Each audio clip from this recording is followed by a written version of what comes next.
You're listening to Trek FM. Want to join in the conversation and share your thoughts on this episode? Join the Babel Conference, our listeners' discussion group on Facebook. Just type BABEL into the Facebook search field, and we'll look forward to seeing you there. This is Steve Sansweet of Rancho Obi-Wan, and you're listening to the 602 Club.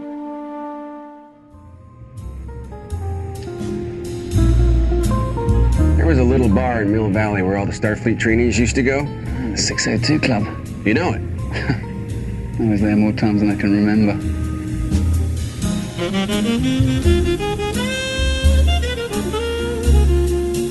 I heard of this place.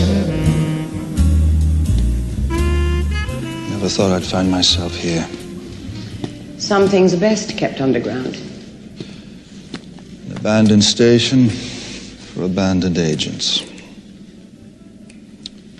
Your calling card. So what have you got on Graves?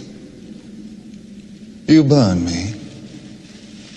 And now you want my help. What did you expect, an apology? Oh, I know. You'll do whatever it takes to get the job done. Just like you. The difference is I won't compromise. Well, I don't have the luxury of seeing things as black and white. While you were away, the world changed. Not for me. You're suspicious of Graves, or I wouldn't be here right now. So, what do you have? Nothing beyond the official biography. Orphan working in an Argentinian diamond mine, learns engineering, makes a huge find in Iceland, and gives half of it to charity. From nothing to everything in no time at all. And his demonstration this weekend? Probably just another publicity stunt. Now, tell me what you know about this Cuban clinic. Gene therapy.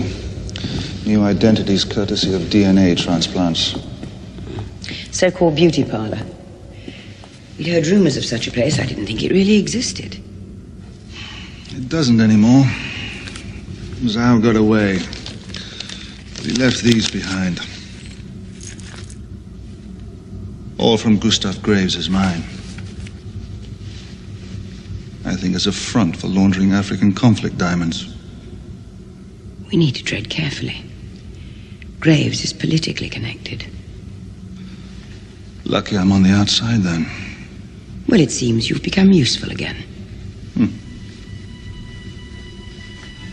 And maybe it's time you let me get on with my job. Welcome back to the 602 Club, Trek FM's local watering hole. And let me say, you may want to make sure you are plenty watered tonight. Ruby is got the drinks flowing. I don't know. I don't know if Macallan is not enough tonight. We may need something else. But before we even begin, we are talking about Die Another Day today in this episode. And normally, you know that Christy would be with John and I, and she was not able to make it because, as many of you know, Christy has Crohn's disease, and tonight was a particularly tough night for her. And I wanted to say this because I tweeted out today, so please do look for it at MattRushing02, a specific tweet about this. And she's actually raising money for a fundraiser to support Crohn's disease research, because right now there is no cure for this. And so I highly encourage you to find that tweet, follow the link, and donate what you can to help, because, this is something that there's no cure for right now. So help out our friend Christy and those like her that are suffering with this and have to live with this every day, and let's find a cure for this. So 602 Club listeners ask you to do that. Again, I tweeted that out at MattRushing02. You can find that link and help support her and those like her. And so, we're very sorry to miss her, and we'll miss her tonight, but we'll announce here, Christy's not going anywhere. John's not going anywhere, because we decided that we were going to cover the Mission Impossible series, the films that we haven't covered yet. So we'll be starting with Mission Impossible 1 in December and kind of roll on into the next year with all the films that we've missed in that series. So that'll be a lot of fun.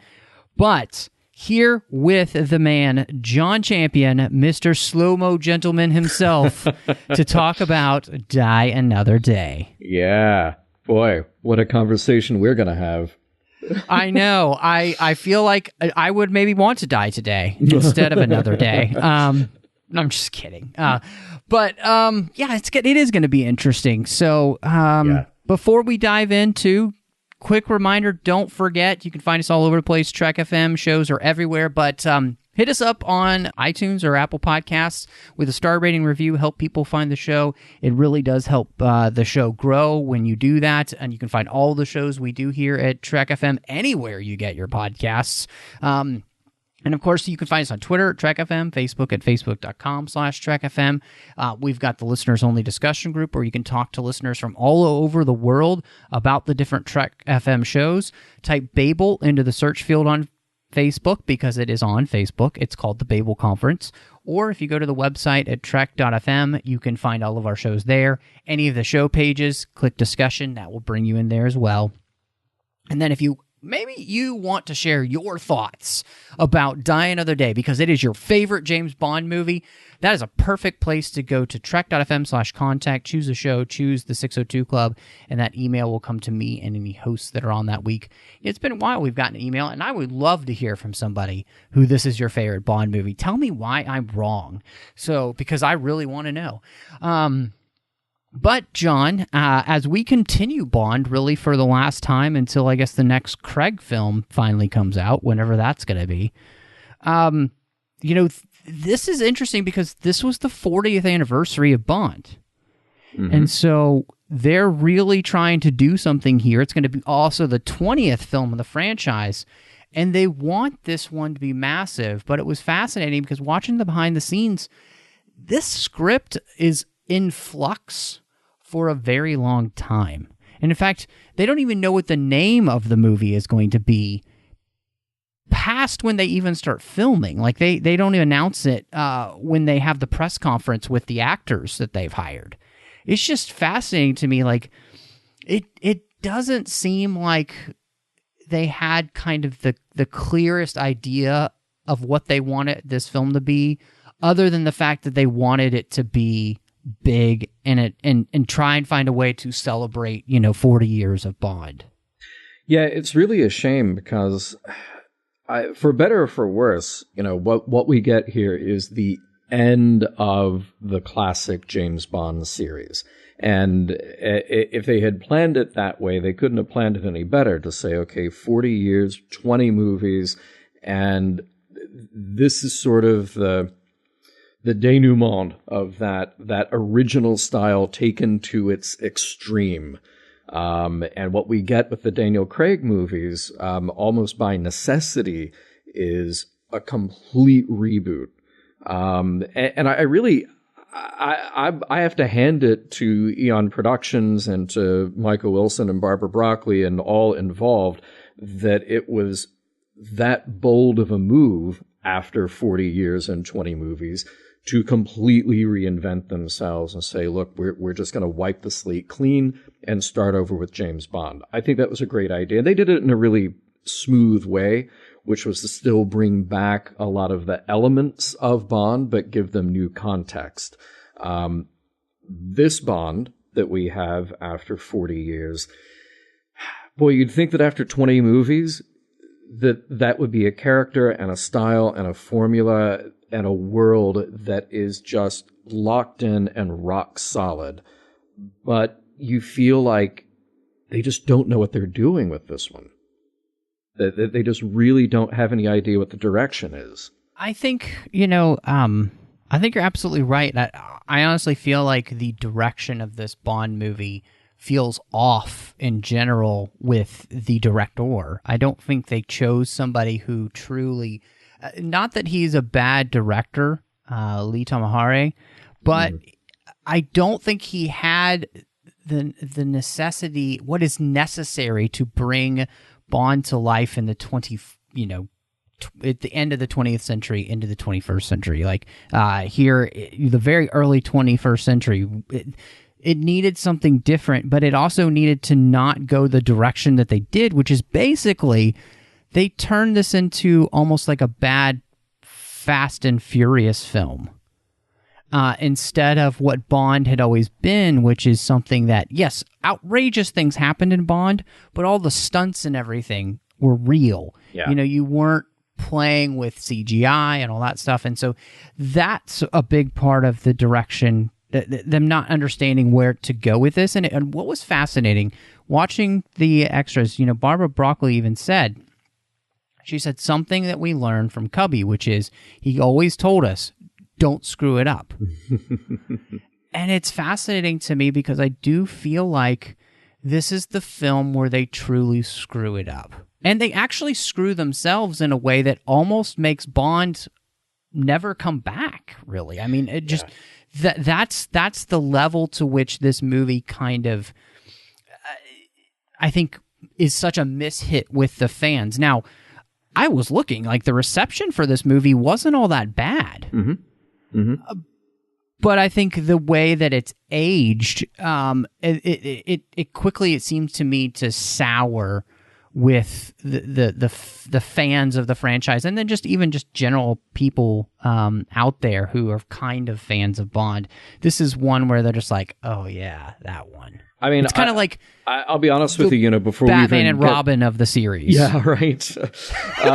Very much so.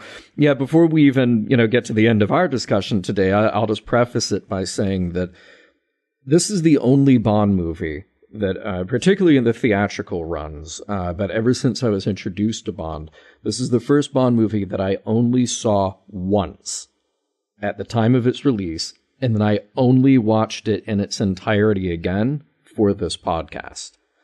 That is a rarity for me, because I'd say of the Bond films that I love, I've seen those at least 20 times.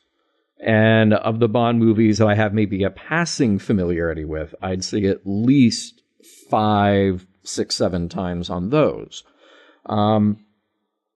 This, you mentioned the direction right off the bat, and you can tell that something is wrong there, where just the pacing is off.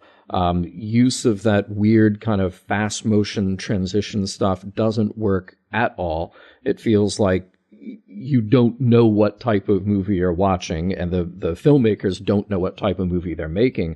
But I'll go back to something even more fundamental. I'm glad that you mentioned that the script was in flux, because the writing is terrible.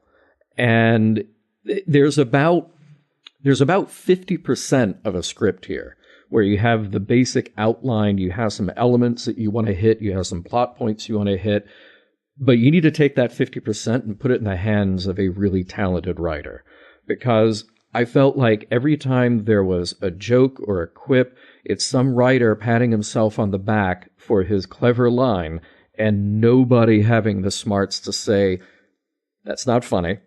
It will age poorly, and you're embarrassing the actors by making them say this.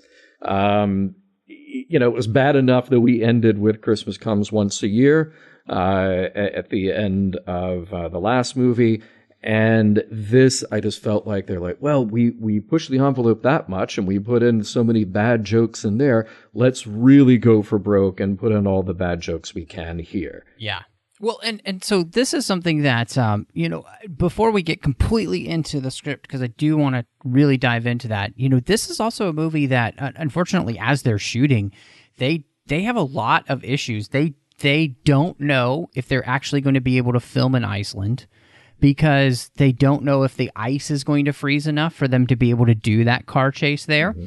Mm-hmm. And it is by Providence alone, really, that it freezes enough to allow them to shoot there. Otherwise, they were looking at other places like Alaska, which was going to cost them an exorbitant amount to go somewhere like that.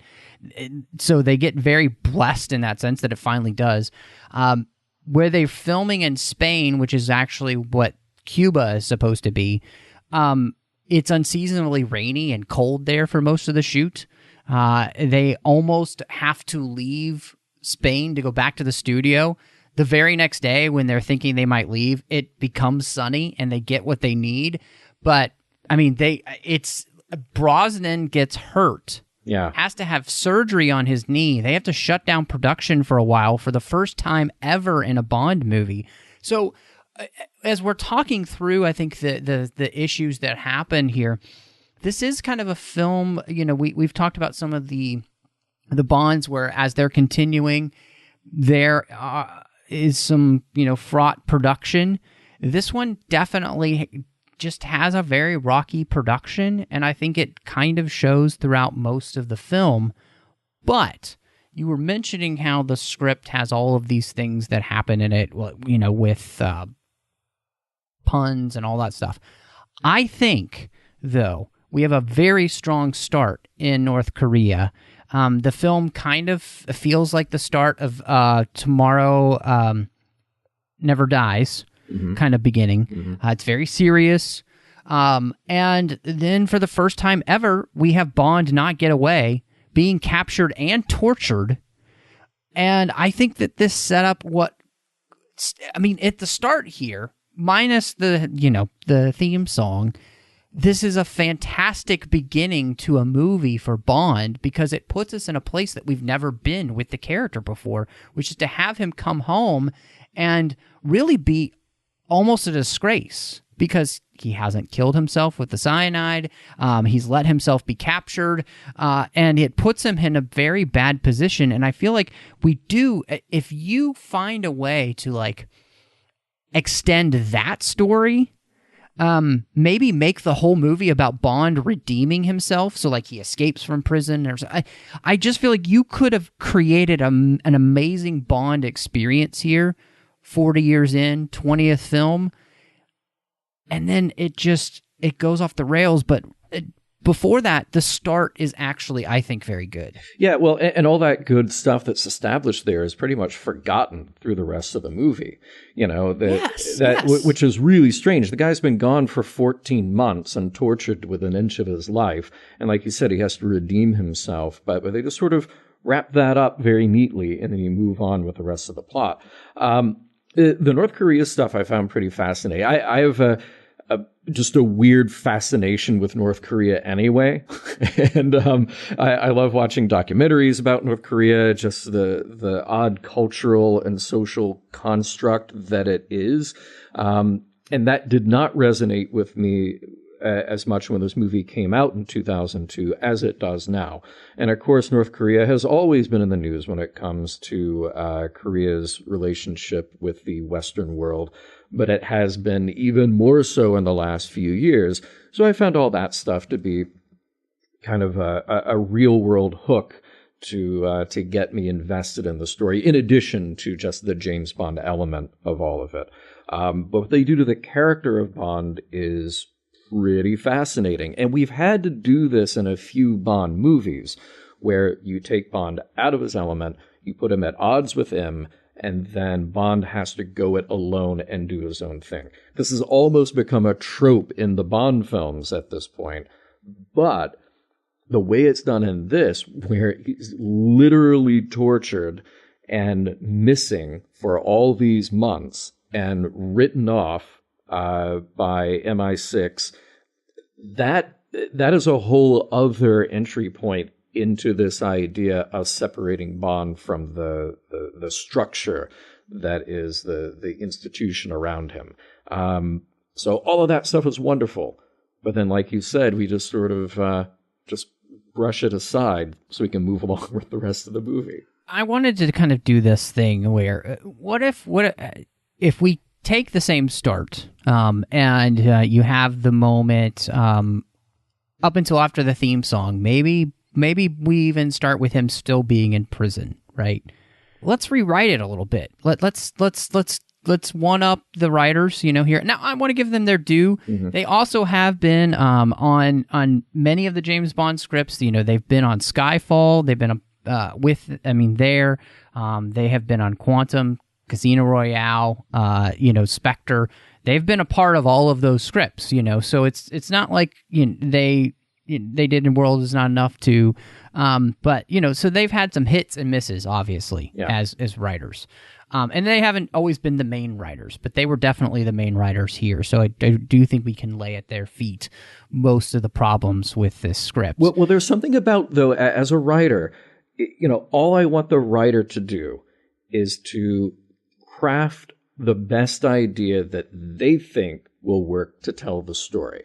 So, look, whether it's Bond or, another fandom that you and I are deeply invested in, Star Trek for me, Star Wars for you, just let the storyteller tell the story.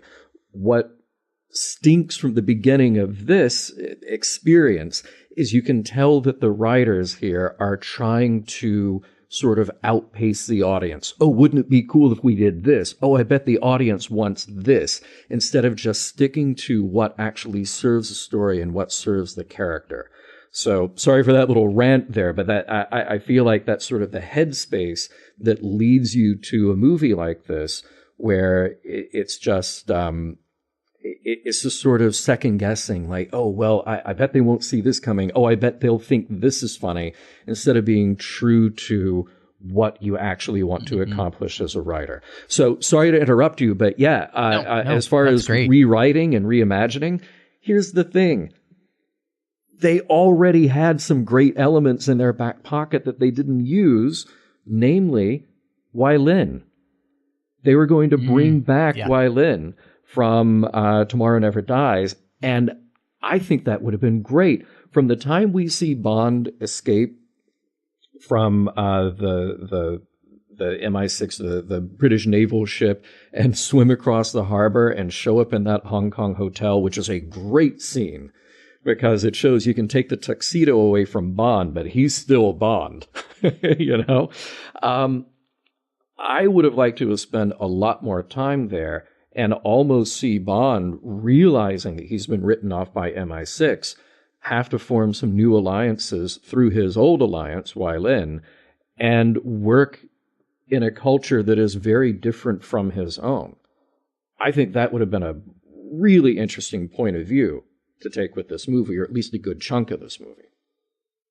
See, I completely agree with you, because that was my first thought, is if you're going to have the Chinese element at that point, why in the world don't you have him get back in touch with Wai Lin, and then the whole movie is about him and her working together, even though their governments don't want them working together, to figure out what's going on in North Korea, because China would be very interested in this as well. Right. China even works with the U.S. these days politically, as we're recording, against North Korea. They're not a fan of North Korea. Yeah. So I think that would have been really and ahead of its time in some ways. Fascinating to see that. And of course, you had the whole thing in that movie about Hong Kong being, switched over to China, so you have again that kind of tension between the British Secret Service agent working with the Chinese Secret Service.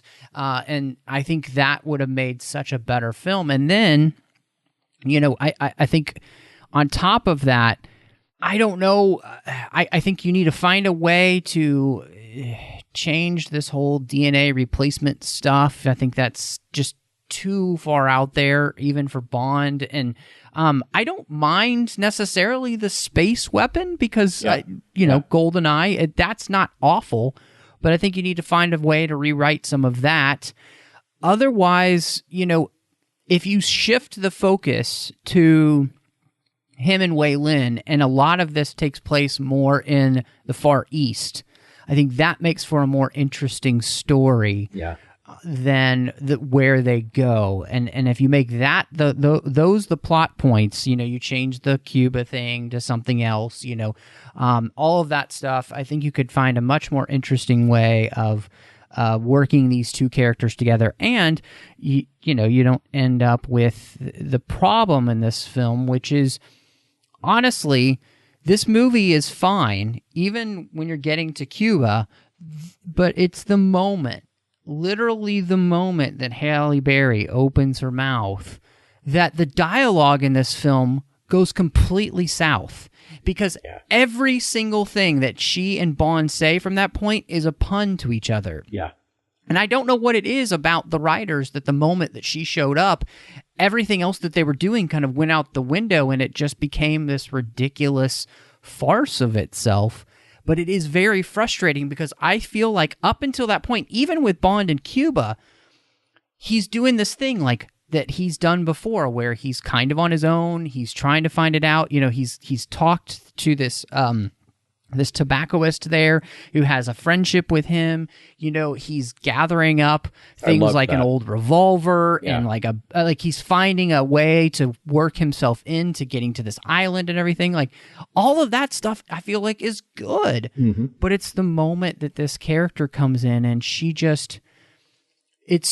so campy in the role, and the role is written so campy, and what it does to the rest of the story just throws it completely out of whack. Well, so that goes back to my earlier rant, which is that, again, it's the writers, instead of saying, who is this character? Why is she here? How do they interact? It's the writers instead saying, oh, we have Halle Berry, and we'll do this clever play on Ursula Andress walking out of the ocean, but, let's just have her say a bunch of sassy things. That'll be her character. And I'm sorry, that's not a character. That's just a trait. That's a caricature. Yeah, it's a caricature, right. So they gave such short shrift to all the hype that was around Halle Berry being in this by just doing a paper thin character for her to play. It's such a waste, and I sat there watching it just sort of cringing every time she was on screen. And, you know, of course, they talked about doing a whole Jinx spinoff, which just would have been a colossal disaster.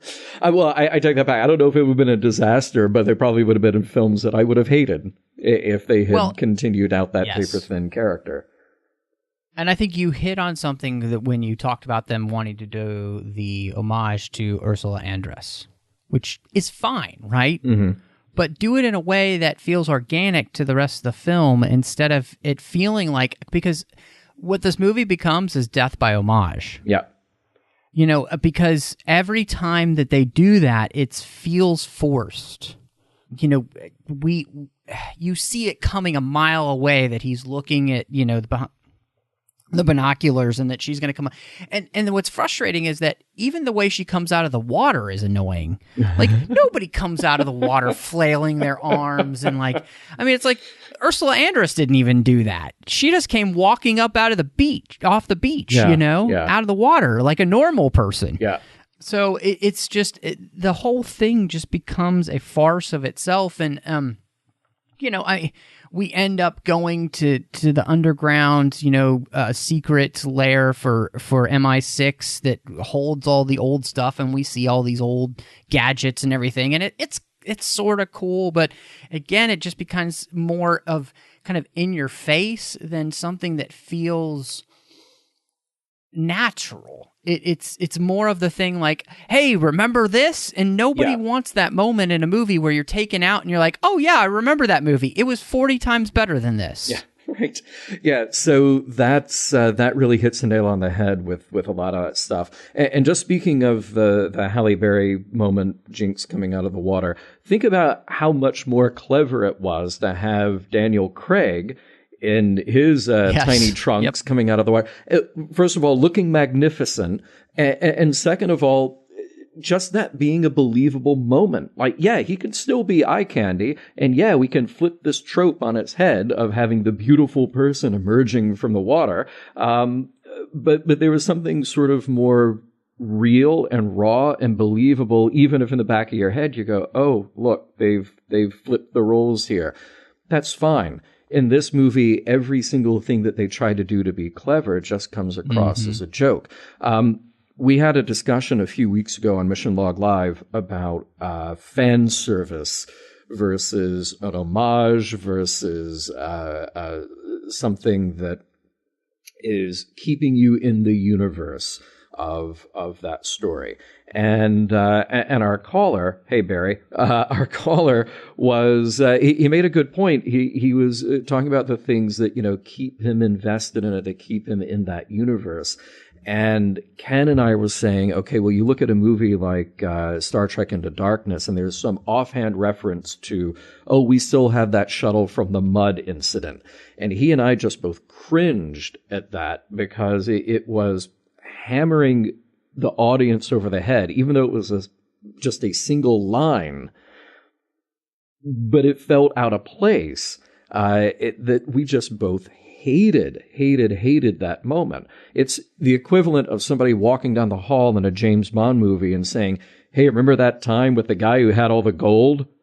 And then just moving on, for no good reason. It purely takes you out of that movie. Now, the point that I was making in that show about moments that do work for me, I said in For Your Eyes Only, the opening of that with Roger Moore's Bond visiting the grave of Tracy Bond. Right.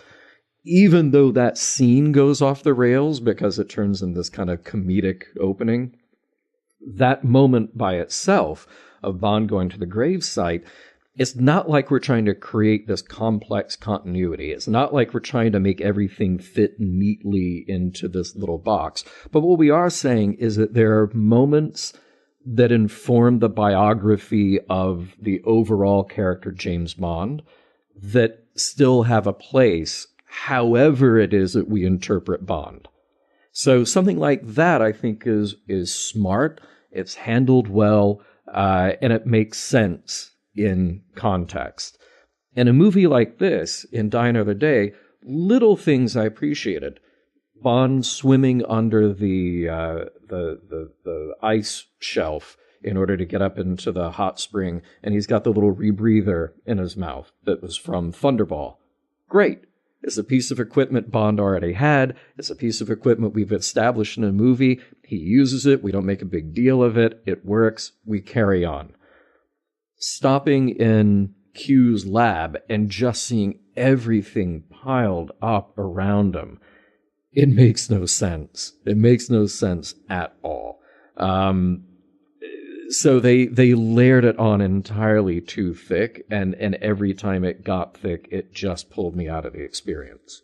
It's funny, I was thinking of the moment in On Her Majesty's Secret Service where Bond is waiting, in his office, and he just starts rummaging around and finding the different things from the different missions. Right. And in some ways, that seems so much more natural. Just a guy sitting around his desk. He's not at the office very much, and so he just starts rummaging around and seeing what he's got in there. And it's all this stuff that he's just thrown in there, and he's kind of forgotten that it's there. Yeah. So it is a moment that feels it feels slightly more organic than this. The only thing I would change about that scene is not playing the soundtracks for those individual items. Mm-hmm. It's just stuff is in a drawer. He carries on. Mm-hmm. Well, and two, because he's packing up because he said he quit. Mm-hmm. So, okay, what do I take with me? What do I not take with me? So, this, it is just a frustration here. And I think, they take a strong start and they ruin it by trying to, I think their idea that they want this one to be massive gets in the way of them finding the story and doing what's best for the story instead of, okay, how can we one-up ourselves? How can we do something bigger and better? Because, not every James Bond movie has to be bigger and better than the next. Right. It in the sense of, like, we have to have bigger stunts and all that kind of stuff. That really gets them in trouble in this movie. And I think part of that, too, goes along with the villain that we have. Toby Stephens is fine as Gustav Graves, playing the alter ego of Colonel Moon, but the way that we get there with the DNA replacement, I mean, Judi Dench even says, I'd heard rumors of that, but I didn't think it existed. Well, that's because it's so dumb, I can't believe anybody made it up, unless you're in, like, a Star Trek science fiction show. Like, that makes something, I mean, what is that guy on Deep Space Nine who has the Odo, regeneration? the shapeshifter?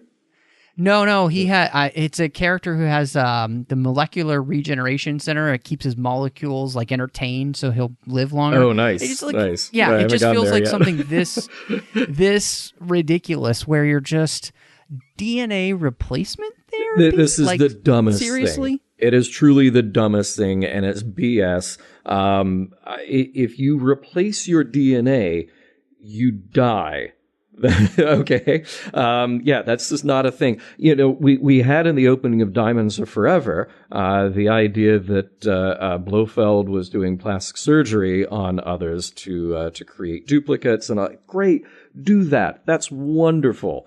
Do all that stuff. Plastic surgery is a thing that works. But this, and keep in mind here the timeline, 14 months plus a little. Okay. So 14 months is the time that Bond was in that prison. and presumably starting on the day that Colonel Moon was lost and presumed dead. So 14 months plus some for the action of the time of the movie. And Gustav Graves just sort of emerges out of nowhere and has a ton of money and a ton of diamonds, and he's a celebrity, and nobody did a background check to say, wait, who is this guy? And the DNA... I mean, because friends with the Queen, they don't need background checks. Right. And the DNA therapy just sort of works that fast, and he's a really fast healer, John. Yeah, okay. He's an X-Men. He's one of the X-Men. Apparently, he is Wolverine. He is. Yeah, there were probably 100 other ways to circle back around to the idea of him having survived the fall and reemerged somewhere else and plotting his scheme. Well, and see, what makes so much more sense is just have Gustav Graves be the front man. Mm-hmm. Sure. Why not? And have Colonel Moon behind him. Yeah.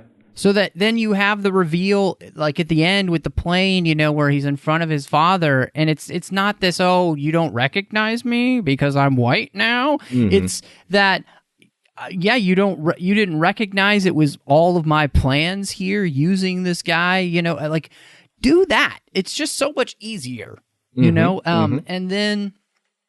and then you can create that mystery throughout the entire movie of like, who is this Gustav Graves guy and why is he a big deal? Like, and Bond is having those problems figuring that out, and it's just Colonel Moon behind everything, propping this guy up to be the real guy. Yeah. And so I just, you go so, and I think that's the problem with this movie is that they get so far out there that they lose any sense of cohesion with the real world.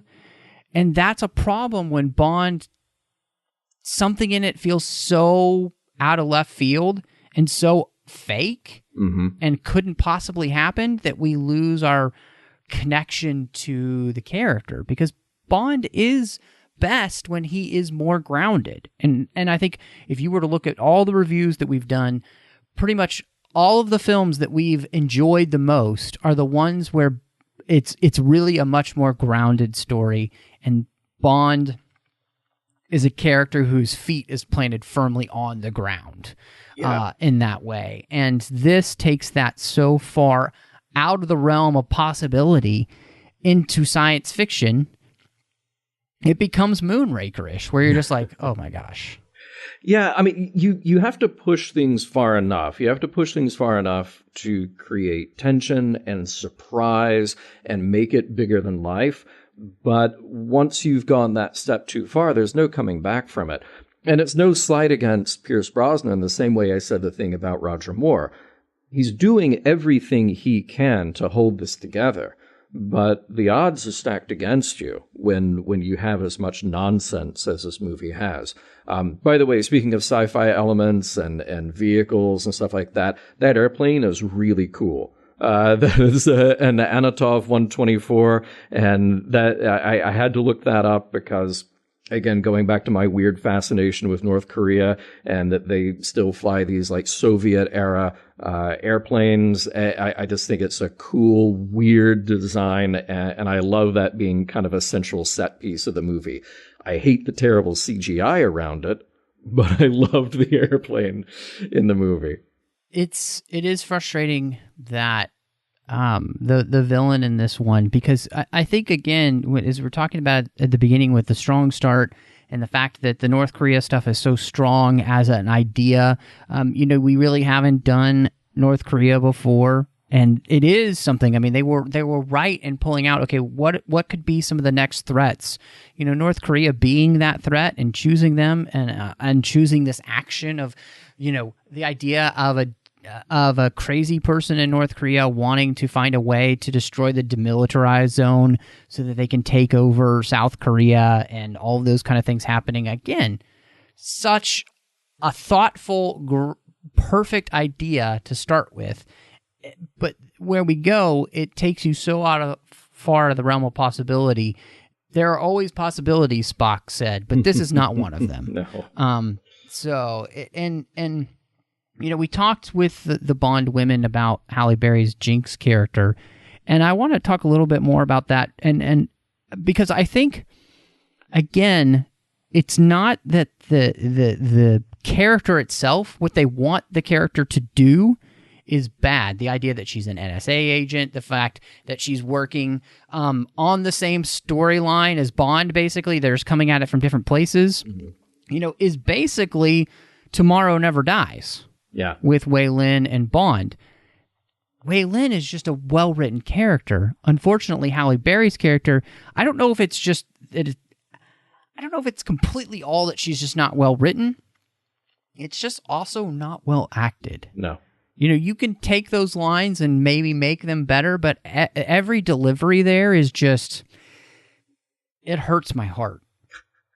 Well, that's the thing. You kind of have to ask yourself, okay, if you're an actor and you get this script and you see how thin it is and there's really not a character there, and you read ahead several pages and you go, okay, well, so there's a car chase inside an ice palace, and then, being saved with a ring that breaks the glass and blah, blah, blah. Okay, I have all these silly lines and puns. How am I supposed to act this other than just being over-the-top campy? And if you're not getting in a direction to do otherwise, then I guess that's sort of what you're left with. But if you don't have that vision from the top saying, here's the movie that we're making, and here's how you behave in this world, then it feels like a disjointed mess, as does this. I have seen Halle Berry in things where I thought she was very good. I have not seen, Halle Berry's Catwoman, but I can't imagine that's another bad movie where you sit back and go, oh, wow, well, this is a bad movie, but she's really great in this. I can't imagine that would be the case there. So it just seems like a mismatch from the beginning, a mismatch of the actor with the role, with the writing, and with the directing. The frustrating thing is I don't think that she has the chemistry with Pierce. No. There's nothing there. When they're going back and forth with those lines, again, Pierce's delivery, I think he's making the most out of those lines that he can, and he's doing something with them that he feels Bondish in it. He feels a little bit more realistic, whereas the delivery that she is giving there is just so kind of over the top. And it's a delivery that doesn't seem to have any weight behind it. It's, I don't know, there's just something that's not working there.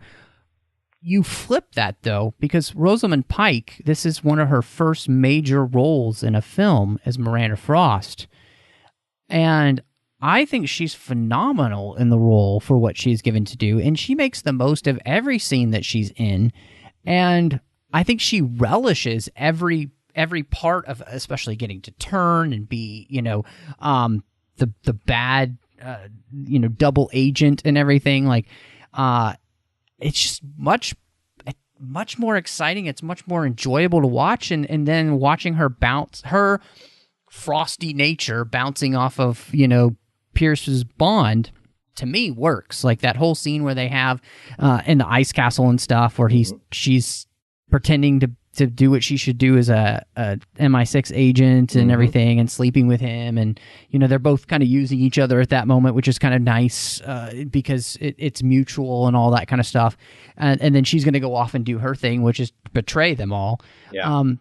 Again, it just feels so much more realistic. Yeah. So I guess.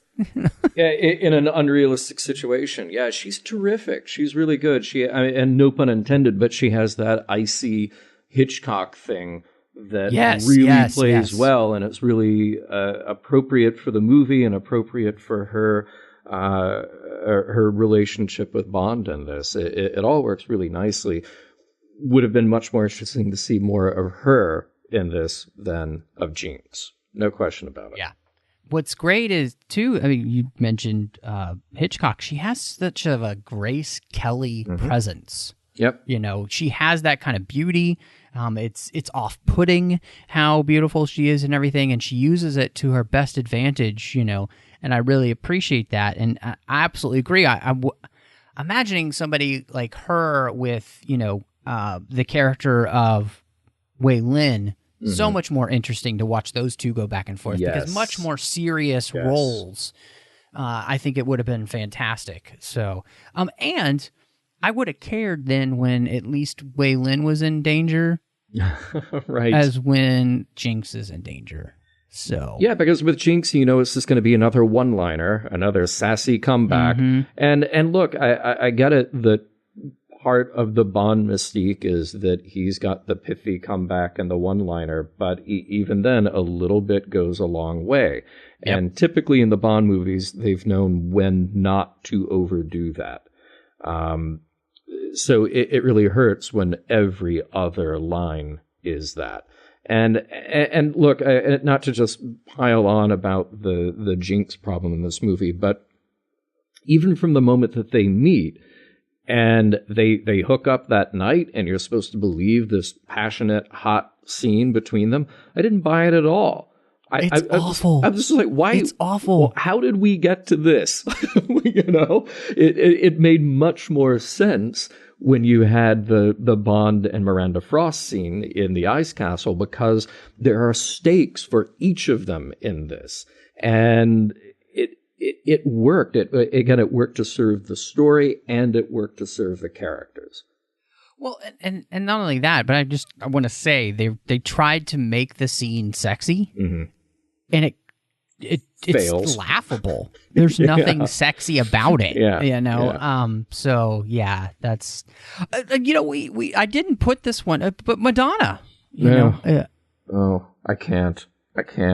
She won a Razzie. I think that says it all. It really does. It's just, how every now and then on Mystery Science Theater, they'll, if it's an actor in whatever bad movie they're watching who kind of resembles another actor, and they'll just stop and they go, ladies and gentlemen, and then they'll just name whatever celebrity that kind of looks like. And in this movie, in Die Another Day, it just feels like you stop the movie and go, ladies and gentlemen, Madonna.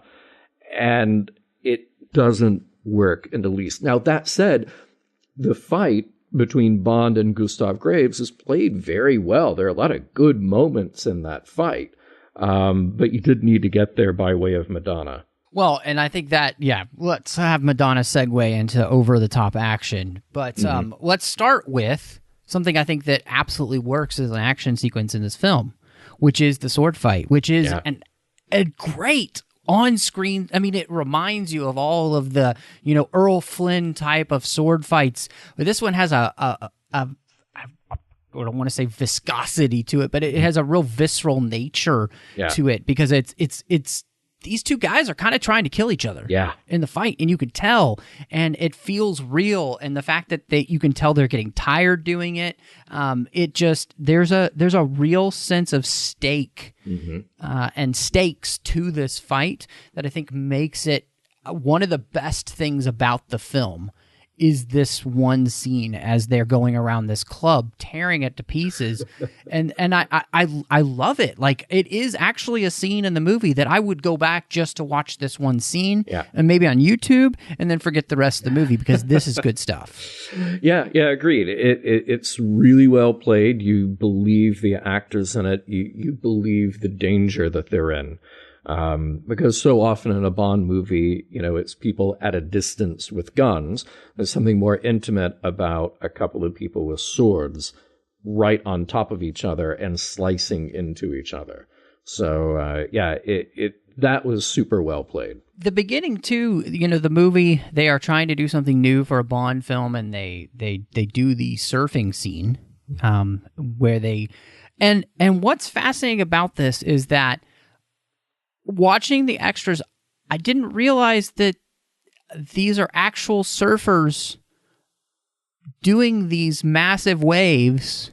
They're like 25-foot waves, but the way that it's shot doesn't make it feel real at all. And I don't know if that's just because we're not used to seeing people on 25-foot waves. But I mean, these are some of the world's best surfers actually doing this. And it just...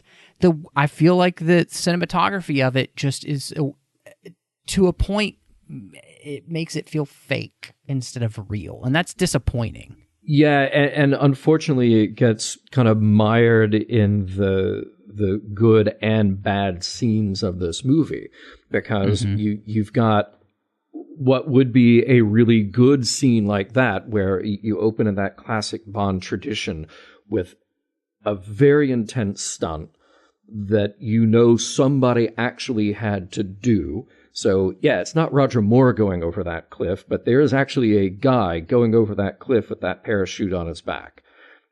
So that's sort of the excitement of watching a scene like that. Or it's not Pierce Brosnan jumping off the dam, but there actually is a stuntman who had to do that jump off the dam. So you open with a scene like this, and because it is so dark and it is so murky, you're kind of like, well, I can't really tell, but I assume this is real people doing this real stunt and something that is kind of treacherous. By the time you get to the end of the movie and you've seen so much garbage when it comes to the stunts and CG, it just sort of goes out the window. You're just like, oh, well, now it's irrelevant if that scene was real or not. Now it's irrelevant if those were real surfers or not, because it was sort of cheapened by every other bad shot in the movie. Well, I mean, it's sad because, I mean, you get Laird Hamilton to do this, who's one of the world's best surfers. And it just, like you said, I feel like the movie successively dumbs down how cool that scene could have been. And it's disappointing because I feel like, and I had an argument with some friends about this, because I actually enjoy the action sequence in North Korea when he's escaping with the hovercrafts. They did not. Oh, okay. They felt like it was kind of boring and blasé, but I enjoyed the freneticness of it. I thought it was well done. I felt like it was kind of an interesting idea, this whole idea of hovercrafts floating over the minefield. That was kind of a smart thing. Yeah. It also did feel very classic Bond in a lot of ways, but I felt like in a good way. We had never had a chase scene like this with hovercrafts, and they actually used hovercrafts. They didn't modify them in any way, so it gave it the reality of what would happen in a hovercraft chase. So all of that I thought was, if we're talking, again, the beginning of the movie is very strong when you start off with this kind of action sequence, and especially since it ends with, Bond being captured. Yeah, I really like the hovercraft as well. And part of what I liked about it is that, and I assume this is the case, it feels like those are vehicles that are not as easy to control as, say, a conventional car or boat or something like that. So you sort of feel that in the moment with them sliding around, and you don't quite know where they're going to hit, quite know where they're going to land. And to your point as well, we've not seen that in a Bond film before, so why not use a cool new vehicle? I thought that was a pretty effective scene. I would take that any day of the week over a Q-boat going through successive buildings in London, where that just got tedious and tiresome to see that over and over and over again. But speaking of new vehicles and new and exciting ways to have chases, the little stealth planes that Bond and Jinx take into North Korean airspace, again, interesting idea, but I felt like the way it was shot, again, it just felt like so much cheap, weightless CG. Yeah. And those are real things, too. Interesting. Okay, see, I didn't know that. Yeah, but I was reading that those are actually real. They're called programmable high altitude single soldier transport. Wow! And it's the switchblade that they're on is designed off a working model called a FAST, and so I thought it was interesting to find out that that's real. But again, I think you're right. The way the cinematography is done in this film, and I think the way the director is doing the action, it's not coming off in a way that feels realistic. Whereas, again, going back to the beginning of the film, I felt like the action with the hovercrafts and everything feels more realistic. Yeah. Although I will mention there are those insert shots of Brosnan, and the CGI work is not great. So you can get pulled out of certain moments where you realize, oh, that's the insert shot. Oh, that's the insert shot. And it keeps happening. And that's the thing I'll ding that for. It's just, again, the effects work in this film isn't as strong as it needs to be to keep you from being pulled out of the film and keep you invested. Because, I don't know about you, but I didn't know that they were going to be inspired by Billy Joel's Running on Ice. But we were going to have cars on ice. So, it would have been fine, I guess. And it's not a bad idea to do this scene because, again, they are doing this for real. Mm-hmm. I'm not invested in it. There's just something about it that's not pulling me in. It's not captivating me. And maybe that's because at this point we're also in invisible cars, too.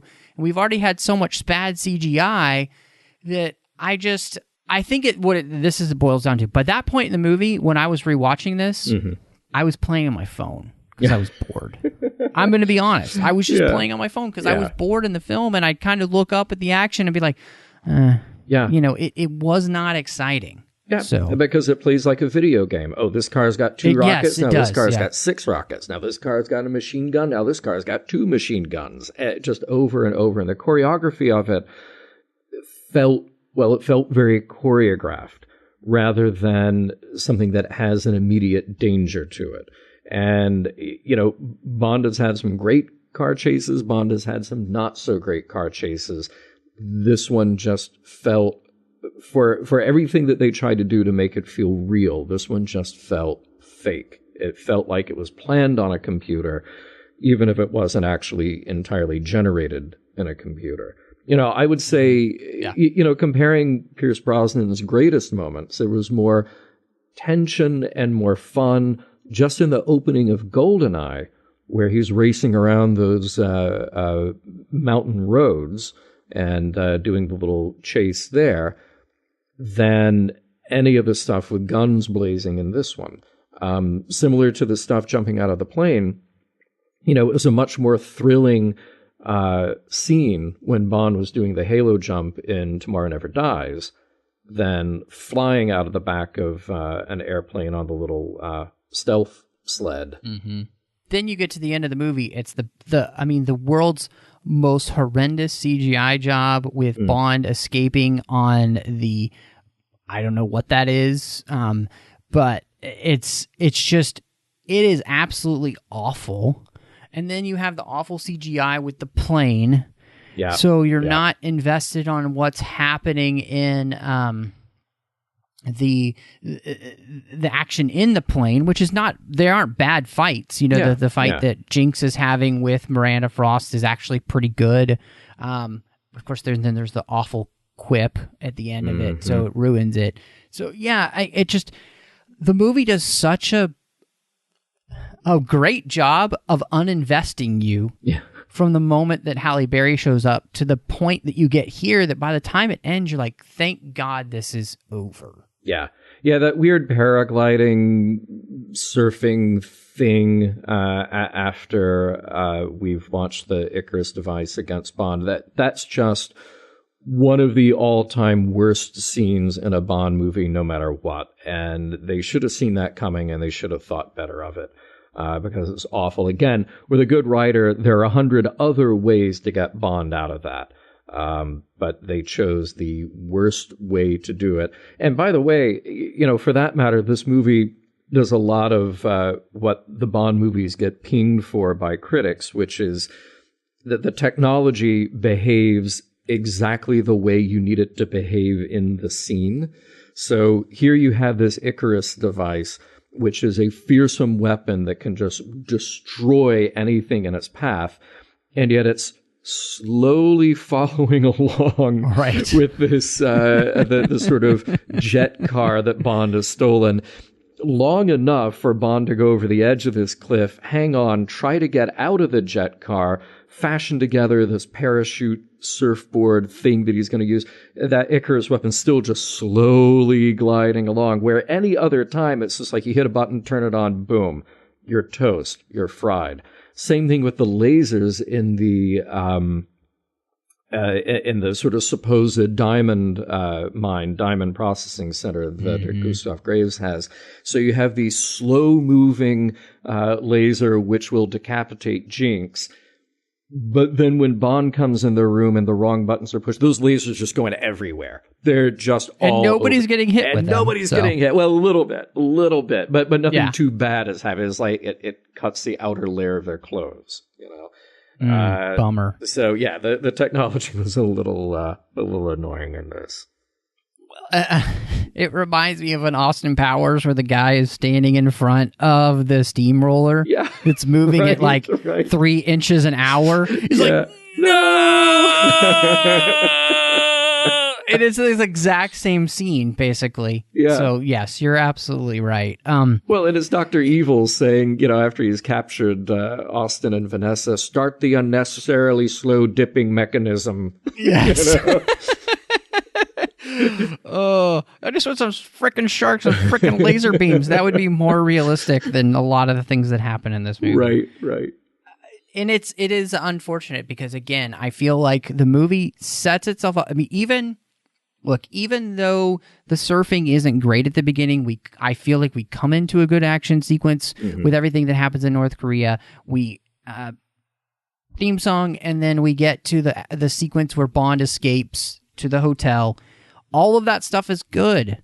You get to Cuba, even there it's good, and then it just all falls apart. And it's frustrating because it feels like the whole time they're trying to do things that maybe you've never seen in a Bond movie, but they're not sticking to the formula, which is we have to be able to do this for real or we don't do it. Yeah. Well, and it's that's kind the of frustration. It's the problem with a lot of movies that pass themselves off as parody.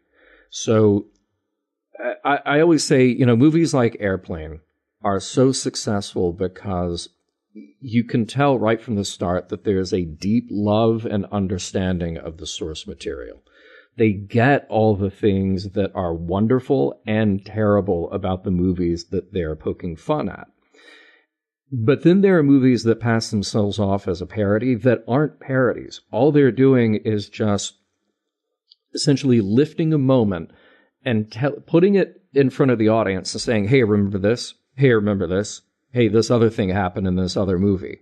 And that's the problem with Die Another Day. They didn't set out to make a parody, of course, but it's coming from the same place where instead of you feeling like the people who wrote this and produced it and created it, crafted it, are coming from a deep understanding and love of the source material.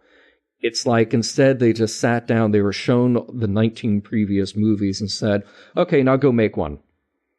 And not really getting anything about the heart or the context of any of this stuff at all. So instead of a Bond movie being the fun and adventure of following this guy and again stretching the bounds of our disbelief for a little while, it's just, this other movie had a car. Now we need to have a car that has one more machine gun on it, and it's also invisible. And I'm sorry, but that's not a movie. It's a gimmick in search of a movie.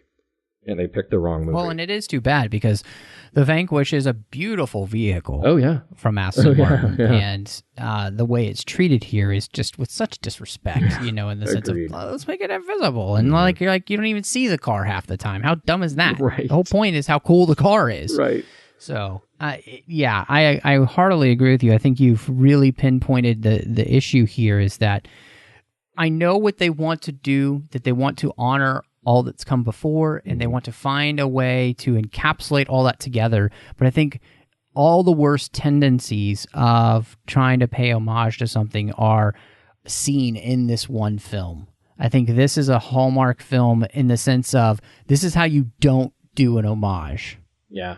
And what we see in something like Skyfall or even Casino Royale, honestly, any of the Craig movies where they pay homage to something, I think it's done much better. And they just don't have that here, and it's frustrating. And I think one of the places, too, the moment the theme song plays, we've referenced it a couple of times, but the moment the theme song starts, it doesn't fit the theme of what's happening to Bond whatsoever. You need almost more of a morose type of theme song to be playing with the torture that's going on with Bond than this awful techno Madonna thing. I mean, it is an abomination of a song, if you ask me. It's just so god-awful. I would listen to any other theme song from any other Bond movie before this one. It's that bad. Yeah, agreed. And here's the thing, the score is not bad. There are the score is actually really good in this movie. Yeah, there's a lot of good moments on that soundtrack, and I was pleasantly surprised going back and rewatching this. Oh, wait, okay, that music actually really works. But I don't think I ever listened to the soundtrack on its own because of just the fear of accidentally loading up that Madonna track. It's truly that bad. It doesn't even make sense as a Madonna song, you know?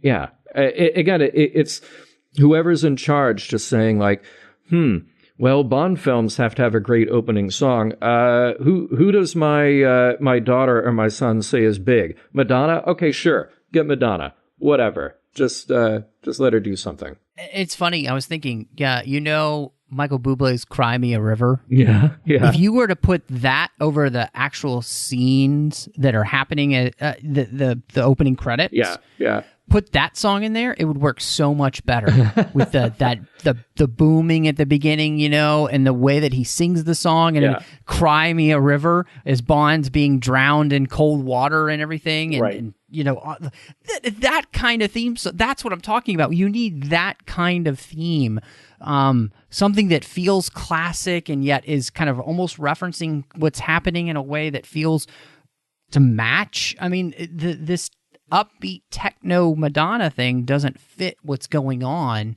with the scenes of torture.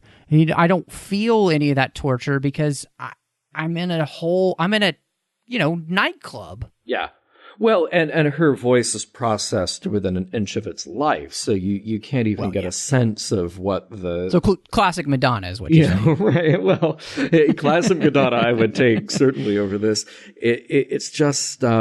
it's a mess, and it doesn't do her any favors. And even the opening credits stuff, there have been great opening credits. There have been terrible opening credits. I would put this pretty firmly among the bottom of the list. When those opening credit sequences are great, they can accomplish different things. A lot of times they fall back on this sort of sexy versus dangerous yin and yang for the Bond films, and you get that in the music video that is the opening credit sequence. A lot of those are very effective.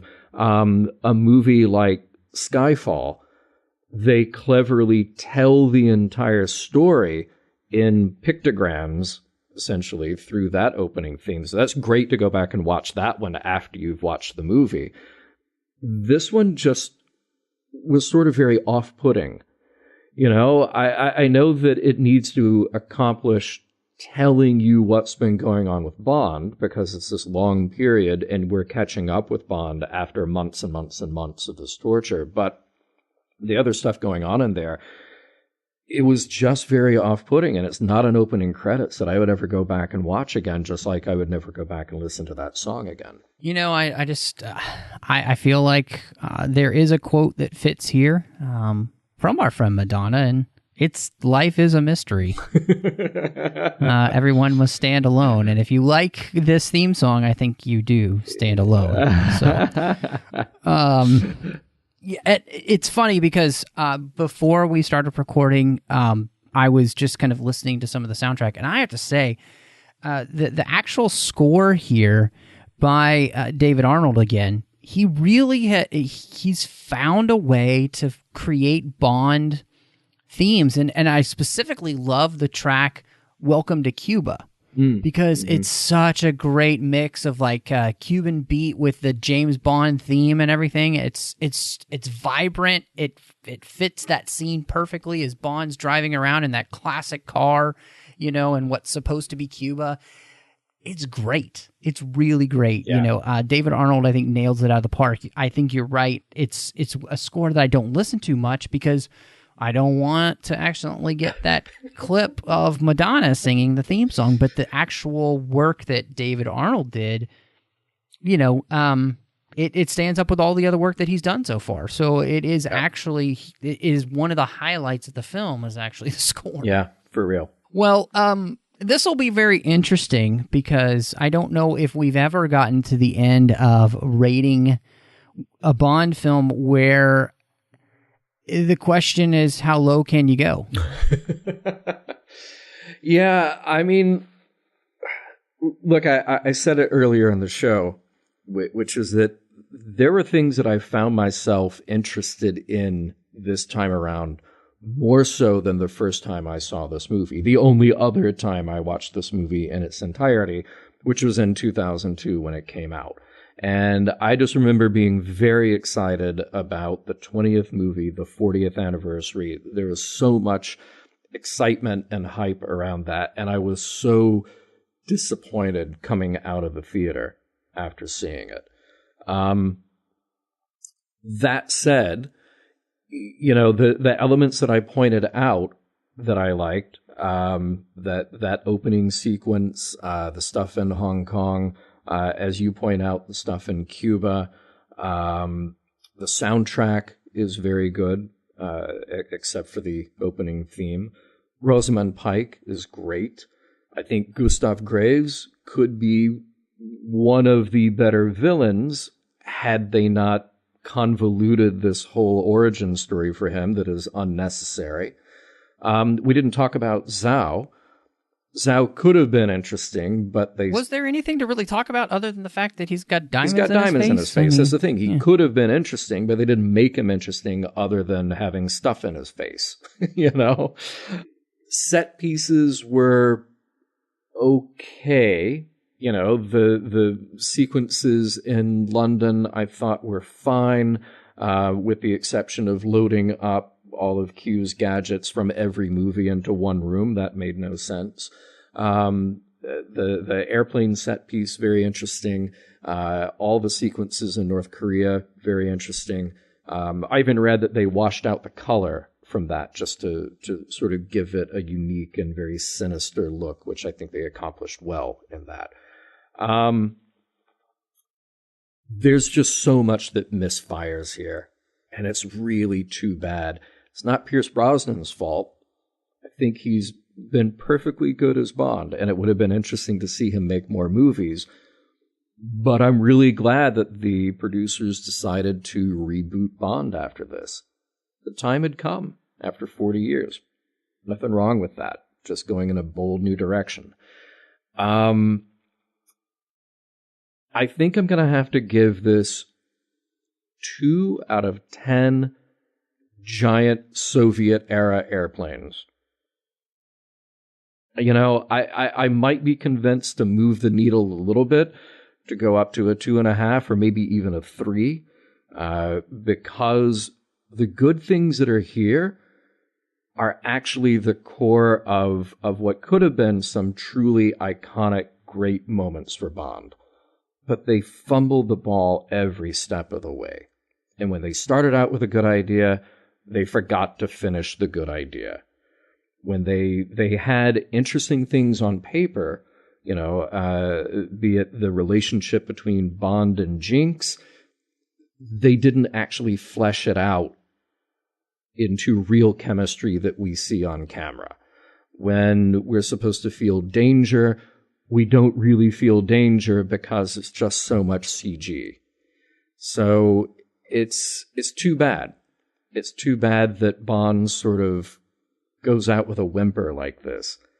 But I'm really grateful that we got the reboot that we did.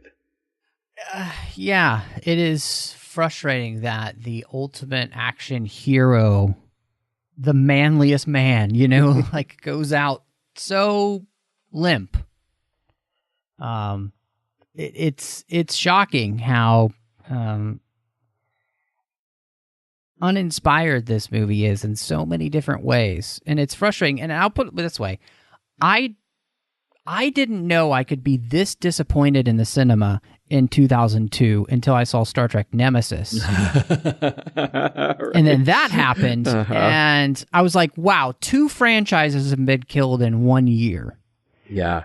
Because this almost does, I think, kill the James Bond franchise. It becomes a laughingstock. After the movie's over and people start to really look at it with the invisible cars, like you said, the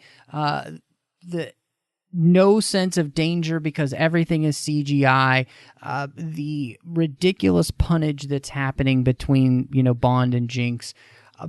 This, you can't lay this at the feet of Pierce Brosnan, and I feel so bad for him that he does not get to do at least one more Bond film to clear his name, because to go out like this is a travesty of a proportion we hadn't seen since Roger Moore. Yeah. And unfortunately, Brosnan goes out in the same way in a film that's just so undeniably awful that you just don't want to watch it again. Like, I don't ever want to see this movie again. Yeah. I don't need to watch it ever again. And that's a disappointment, because I think Brosnan deserved better. Because, he was a good Bond. Especially those first two films that he's in. He's good. Yeah. The last two films that he's in just do not serve him as a character or an actor very well. And part of that has to do with them casting awful people for him to play off of. Last movie was Denise Richards. This movie, it's Halle Berry. You'd think an Oscar winner could do something, but she doesn't. And we get this. And so, I'm right there with you. I do think that this film is, 2 out of 10 conflict diamonds, so, it's frustrating. But there are a few things that this movie could have been completely different, and it could have been a fantastic Bond movie. And Pierce might have gone on to do 2 or 3 others if they had, I think, been able to find a way to take the core of what they had, which is Bond being captured and tortured and finding a way to clear his name throughout the whole movie. If that's really the movie there, you have such a better movie. And so they don't do that, and it's disappointing. So I am glad that we have the Mission Impossible franchise coming up, as we'll talk through 1 through 4 there to see how that goes, because that is a franchise I always remember as pretty much always getting better except for 2. So we'll see how that goes. We may, Nick Anastasio wanted us to cover Never Say Never Again. So, next year, I definitely could see that coming as we talk about that. I think it would be worth it. And who knows when Craig's next film is going to come out, but hopefully soon, because I'm ready to wash this taste out of my mouth. Yes. Macallan was not enough tonight. So thank you for joining us here at the 602 Club for the episode. I hope you enjoyed it. I hope you've enjoyed the Bond series that we have done. We have now completed every single James Bond movie, and that's exciting. Of course, the aforementioned Never Say Never Again, even though that's not an official Bond movie. So thank you so much to our associate producers here, Davis Grayson, Ken Tripp, Daniel Noah, and Ryan Millette. They have all been supporting the network through Patreon, and they make sure all the shows keep coming to you each week. And one of the special perks that they decided to have at their contribution level was to be an associate producer here through this show. And so I really appreciate their support. It's meant a lot to me. It keeps the show here, the 602 Club, coming to you each week, as well as everything else we do. So make sure you go over to patreon.com/TrekFM, see how you can be part of the team. There's no way that this network could happen without listeners like you. So every little bit helps, every little bit a month. And again, that's patreon.com/TrekFM. John, we're here at the end of Bond, and I don't know. Maybe you need to go watch Skyfall or something tonight, and feel good about Bond again. But if anybody would like to catch up with you online, talk about Bond, of course, Star Trek, or anything else, where can they find you, sir? Yeah, best place to find would be through the Roddenberry Podcast Network, podcast.roddenberry.com. And you can find me from Mission Log. That would be at Mission Log Pod on Facebook and Twitter. And personally, you can find me at DVD Geeks on Twitter. So ping me if you want to talk Bond or something non-Trek. And then what the heck on Instagram, find the Slow-Mo Gentleman. I'll post a fun thing there every now and then. Well, I know the Slow-Mo Gentleman voted because he voted slow. Yes. Took his time, made sure it was right. Yeah. So yes. So thank you for doing your silly. civic duty, Slow-Mo Gentleman. Appreciate that. Just silly, Yeah. Oh, it's great stuff. Make sure you are following John and checking out all that he's doing over there at Roddenberry Podcasts. It's fantastic stuff. You can find me on Twitter, MattRushing02. I'm on Instagram under the same name, as well as Letterboxd now. So if you're following films over on Letterboxd, I'm MattRushing02 there as well now. You can also find me here on the network doing The Orb with Chris Jones, talking about Star Trek Deep Space Nine. I am over on the Nerd Party Network doing a couple of shows. One I do with Drea Kaufman, and that is where we talk about Harry Potter each and every week, one chapter at a time on Owl Post. We have just started The Order of the Phoenix, so super excited to be getting into a new book. Check that out. I'm doing aggressive negotiations with John Mill as we dive into a new Star Wars topic each and every week. It's a lot of fun. And then last but not least, doing Cinema Stories with my friend Courtney as we talk about films through the lens of faith. But thank you so much for joining us, and y'all come back down here.